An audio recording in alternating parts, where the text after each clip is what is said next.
We are so pleased to have Dr. Adrian Palmer with us. He's come all the way from the University of Utah, where he teaches English and linguistics. He's one of the famous people in testing, and he, along with Bachman, have written several books and articles, won a prize for this book. We will get it for our library, and we are indeed very, very happy to have him with us. So welcome, Dr. Palmer. Thank you. It's nice indeed to be back. Pleasure to have you with us. Dr. Palmer, you did talk about, in our meeting, about the 4 useful criteria for language tests. So what are those criteria? And we could perhaps, in the earlier interview, we had talked at length about 3 of them. Mm-hmm. And we could then extend it forward to talk about the last one. But could you enumerate all of them anyway? Sure. The 4 qualities of useful language tests are reliability, which is consistency of measurement, mm-hmm. construct validity, which is the meaningfulness of the interpretations that we make on the basis of test scores. Yes. Authenticity, the degree of correspondence between the characteristics of a test task and a relevant non-test language use task. And finally, desired impact, which is the desired effects of administering, creating, and using tests on individuals and systems. Well, in the first part, you did talk quite at length about the first 3, mm-hmm. but I felt that perhaps you could enumerate, and it would be very useful for our teachers if you could talk a little bit more about the impact part of it. Sure. The last time I talked about impact, I focused mainly on washback. Yes. Washback is one part of impact, mm-hmm. because it's the effects of testing on learning and instruction. Mm-hmm. And that can be either positive or negative. Mm-hmm. And we can use tests to have to deliberately to influence instruction in a positive way, or sometimes tests get used in other ways. They negatively influence instruction and learning. And the trick is to think about this in advance, mm-hmm. so that testing has a positive effect on instruction and learning. Can you just elaborate on this? Yes, I think the main point I made is to try to involve the stakeholders. Mm-hmm. In this case, probably we're talking about the instructors in the design of the test itself, mm-hmm. so that they know what constitutes good instruction, and they can help design the test in such a way that teaching to the test actually will involve them in good instructional practices. Mm-hmm. Now, there are other aspects of desired impact. Mm-hmm. I think I defined it as the effects of creating and using and taking tests on individuals and systems. So one of the types of impact of test use is the cost of creating it. Mm-hmm. So yes. A desired impact of a test in terms of the financial impact would be mm-hmm. that the cost of the test is within the resources of the people creating it. Yes. And in fact, the idea, practicality, is simply a test in which the resources required to create and use it do not exceed the available resources. Yes. So that's one way to think of vocabulary. Mm-hmm. In that sense, vocabulary really is a part of impact. Mm-hmm. It's impact that you can tolerate in terms of demands on resources. Mm-hmm. And I mentioned so you have the resources required to create the test, the time, the money, mm-hmm. the individual's efforts that are going to create it. But then you also have the impact of the test on the test taker in terms of the time that's going to be required to take the test. Yes. So when you create a test, you need to know how much time you can actually ask of the test taker in taking the test you have created. So that's another aspect of impact that you need to think about right from the beginning. If you only have so much time to give the test, to take it, then that's going to influence the kind of test you can create. If the test is going to, if to score the test, you are going to need to have individuals score it by hand, or using a rubric or some kind of scales, that's going to be a constant outgo of resources each time you use the test. You're going to have to say, well, it's going to take so many hours of trained raters in order to score the test.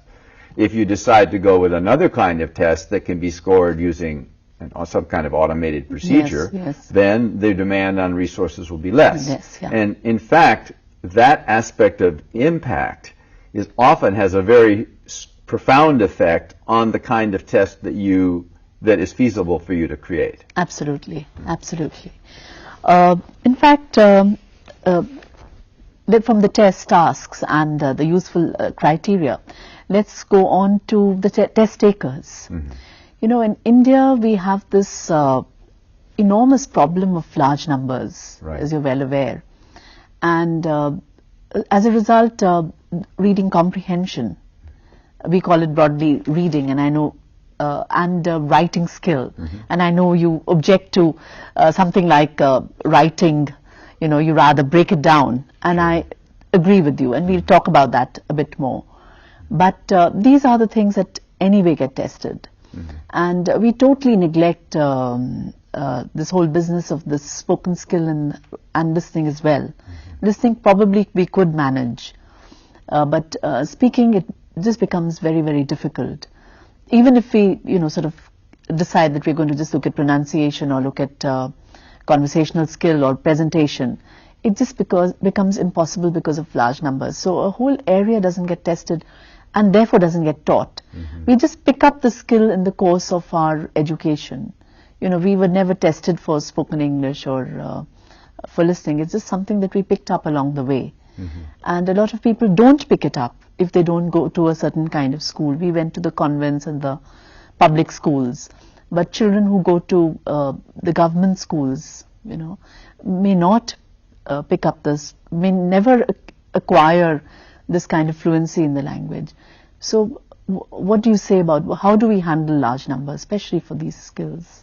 Well, this is a good question, because you can see how your question is really about desired impact again, isn't it? Yes, exactly. You need to find a way to test these skills in which the resources are up to the task, right? Yes. And in general, resources required to test listening are going to be fewer than those required to test speaking. Absolutely. Because you can administer a listening test, say, online or tape recorder or a tape recorder, and in fact, it's possible to use some kind of an automated scoring system. Yes. You can ask, you can give some kind of spoken input to the test takers, and then ask them to multiple choice, right? Yeah, and so you really haven't, other than the equipment needed to provide the oral cue stimulus, you don't have any heavy costs associated with it. So I don't see that creates a huge resource problem. No, that doesn't. But the speaking is a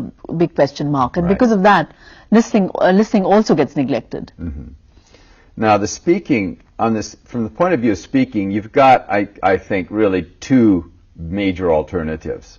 One is a face-to-face speaking test, in which case every test taker is face-to-face with at least one examiner. Yes. Now that obviously is going to get very expensive. Expensive in terms of the examiner's time, and it's going to take incredible amounts of time to get through a large number of test takers. Yes. That may be you may simply decide in the beginning that is outside of your budget. Yes. You can't do that. But there are ways to eliminate some of the problem. You can actually give the oral stimuli or the questions or the prompts for the speaking test. Those can be done online or in a mass situation. No, probably, it would probably have to be done individually. In other words, the student would sit down at a console or a computer and they would get some kind of input, part of a conversation. Yeah, but let's not think of computers as well. You know, let's So think that's of not just, that's also a little difficult in this situation. Okay. So we have to think about something where a teacher could maybe give a prompt. And maybe a group discussion. Do you think that could help?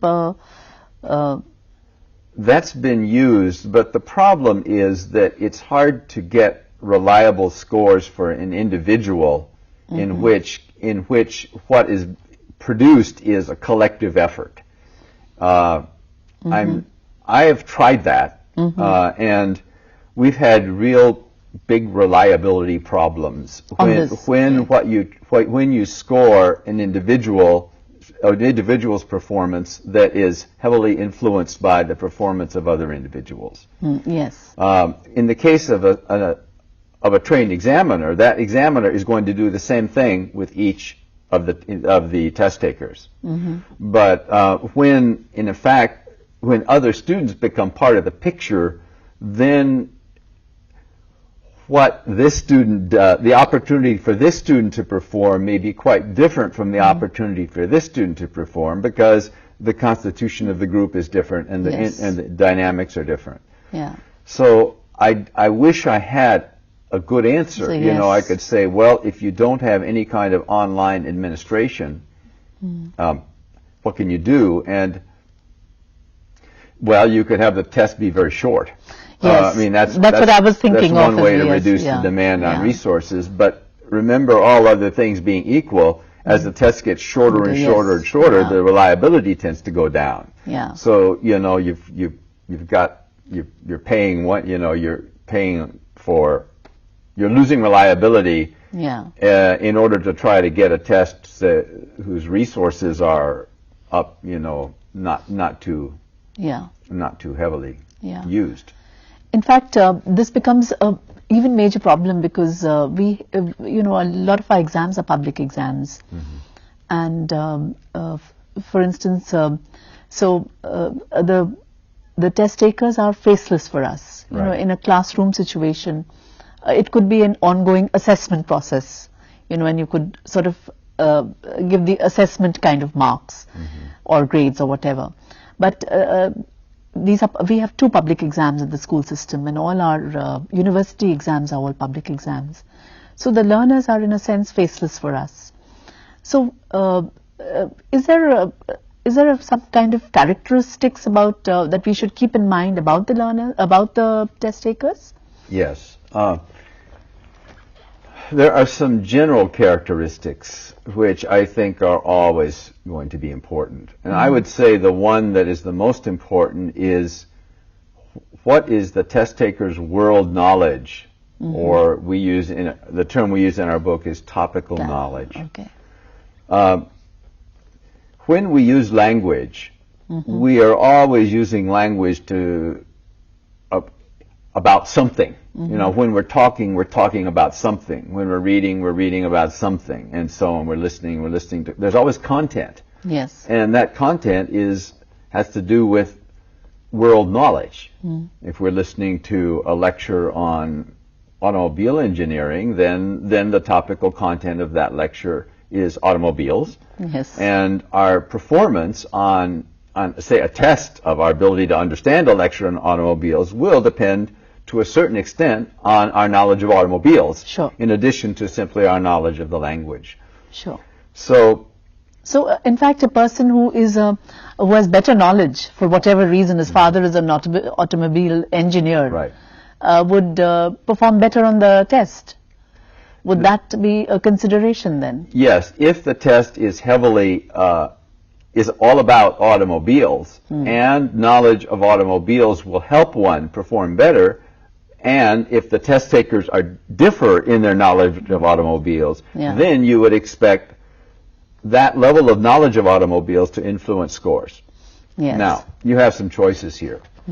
One thing you can try to do is, if you want to test language knowledge, if that's what you're after, and not after knowledge of automobiles, you want to, in advance, learn as much as you can about your test takers so that you keep the topical knowledge component of the test within the range of the knowledge of all of the test takers. So you decide, well, what do all of these test takers know something about? Now let's test language and stay within those topics. Now, you can also have a choice of saying, well, I'd like to both test their knowledge of language and their topical knowledge as well. That gets more complicated because basically you almost have to have two tests, one of language and one of topical knowledge in order that the one doesn't, in order to allow you to interpret test results. In our book, we lay out the options and what you've got to do to deal with those options. But my sense is that what we can most easily keep in mind is the topical knowledge of the test takers. Okay. And other characteristics that you were going to talk about, the affective factors as well that you mention in your book. Yes. How we perform on a language use task will be influenced by how we feel about the task. All other things being equal, the more relaxed we are and the less threatened we feel, the more likely we are to perform as well as we're capable of performing. So anything one can do to lower the anxiety level of a test is likely to allow you to get a better read on the construct that you are trying to measure. In that sense, practice of tests with tests of a similar type serves a useful function. It means that the test taker won't be caught unaware by the kinds of tasks he or she is asked to perform. Yeah, in fact, a lot of in the Indian school system, we've a lot of good so-called good schools do not test the students till about grade 6 because they feel that they don't want to put the students through so much anxiety. So, do you think that's a good thing? In fact, some of them even go higher to grade 8. And so there's no examination that happens till about grade 8 because they don't want to, they don't want children to be competitive and they don't want anxiety to happen to them. So what do you think about that?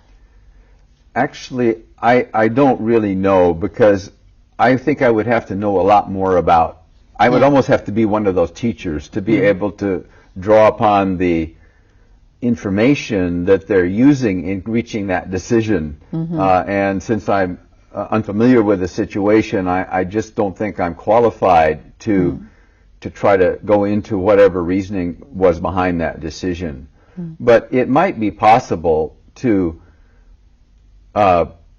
when one decides to finally begin testing, not to simply do so abruptly, but to give the students a little practice and say to them, down the road we're going to be using some tests, and we haven't used any in the past, but I'm going to give you some practice with these tests, an opportunity to see what they're like, so that when we actually do get to them, they're not going to be unfamiliar. Or you could also make your test tasks a lot like the instructional tasks, which brings us back to the authenticity quality, in which case if the tests look familiar simply because they look like instruction, then the students are less likely to, I think, find that threatening. Yes, I think that would be a good idea. And all right, scoring, that's another problematic area here. We seem to sort of go from giving percentage marks, then we go on to grades, and then we go back to marks. And again, there's a rethinking, and we're planning to sort of get into the grade system at the school, the school leaving level. Do you have views on this? And a lot of our marking is impressionistic. So the second question I'm asking at the same time, also global. And in your book, I remember that you're not too keen on the global kind of grades. So you could answer both questions if you like. Yes. Okay. So marks are then percentages. Yes. Number of questions correct, something Yes. of that Yeah. sort, Yeah. out of 100. Grades actually involve levels of ability. And one of the positive features of grades is that you can actually describe what the levels look like. Okay. So the interpretations of grades in terms of descriptions of levels of ability may be richer than simply a number such as 75. Yeah. And say, well, what does that mean? You know, so grade type systems allow you, I think, to use more language in describing the meanings of ability levels than do simple percentages. Okay. It's true that they are impressionistic. However, that's not necessarily a bad thing because you have gained some more information about what these grade levels mean. Now, you can, because a system using grades uses descriptions of performance at different levels, it's not just totally subjective. I mean, you're not simply saying give a person whatever you think they ought to get. You can actually describe in a lot of detail what performance at these levels consists of. So you haven't just let go of the control of the whole system and say you do whatever you feel like. Which is what a marks or a percentage system might do. Well, a poorly designed grade system might do that. Okay. Just give these person A through E. Okay. Bad through excellent. Yes. Okay. But without describing what any of those levels actually mean. So we need to really detail out what A plus means. Yes. And detail out what a C means. Yes. Okay. So it's not, as you said, from fail to excellent. Right. Okay. Right. I think to be useful, you would want to know more about a person's performance than something in the middle. Yes. You'd want to say, well, exactly what could that person do with the language, or how accurately can that person use the language? A wide range of structures used correctly most of the time is a different description than, say, a few structures used correctly some of the time. Yes. So, already you can see, I get a sense of the difference between what these two grades mean. Yes. Yeah. All right. What about global marking that we all tend to, it's much easier, it's much simpler. Global marking, as we see it, is assigning a grade to performance as a whole without spelling out exactly what we're looking for. And that's what we object to. The term global and holistic are both used, in our opinion, in that way. If you take those terms seriously, we are basically saying, look at the whole thing and assign some kind of a grade level that represents all of it. But notice how that allows one person's notion of what all of it means to differ from another person's notion of what all of it means. You have a real problem with your construct definition. In a sense, you just the construct definition vanishes if you're saying assign a global grade, because now your construct is global knowledge or something. Yeah. That's as bad as any definition I know of. It's so unspecific that it could be interpreted any number of ways depending who's doing the interpreting. So that's our objection. But actually, I don't think people do that very often. Yeah. They use the term global, but in fact they use some kind of analytic system which tells the raters what to look for. I mean, grade this on the basis of the control of grammar throughout the passage, or grade it on the accuracy of vocabulary use, or grade it on something else. So whenever you start spelling out what the grader is supposed to be looking for, you're out of the global domain. So I just don't like to use the term global or holistic because A, I don't think we almost never do it, and B, if we did do it, it wouldn't make sense. It wouldn't make sense. So that's Lyle's position, Dr. Bachman's position, and my position on those two terms, and I think it's more terminological than real because I don't think anyone's going to say give it a grade, but I'm not going to tell you what to look for. I mean, that's just crazy. Okay, that's crazy. Yes. Okay, my final question: do you have a philosophy of testing which is different from other testers? We have some principles that we've enumerated in our book about testing, which could be considered to be a philosophy. And I could go through them very briefly with you. The first one we've already touched on, actually, and that's that there's no best way to test. There is no perfect test, even under very specific circumstances. There are only strengths and weaknesses. I think that's important because, I mean, I often get the question, what's the best way to test speaking? Or what's the best way to do this or the best way to do that? And I don't think there is a best way, but thinking there's a best way, I think, puts enormous stress on a person trying to develop a test or choose a test. Sure. Because no matter what, someone's going to object to something. And if they think there's a best test, they may have somehow think they failed. You know, there is a best test. Darn it, I didn't find it this time, you know. And now they're complaining again, and they start to blame themselves. Whereas if knowing that there is no such thing, that no matter what you do, you've got strengths and weaknesses, and you're going to have to decide whether you can live with them or not, that, I think, tends to make the whole process more realistic, first of all, and far less stressful. That's the first principle. Okay. Second principle is that the overall usefulness of a test should be improved rather than just a few qualities. Often we find that test developers tend to develop a test and be thinking about the quality of usefulness that they most recently heard something about. So if everyone is interested in authenticity, the entire focus shifts to authenticity, and somehow the other three qualities get neglected.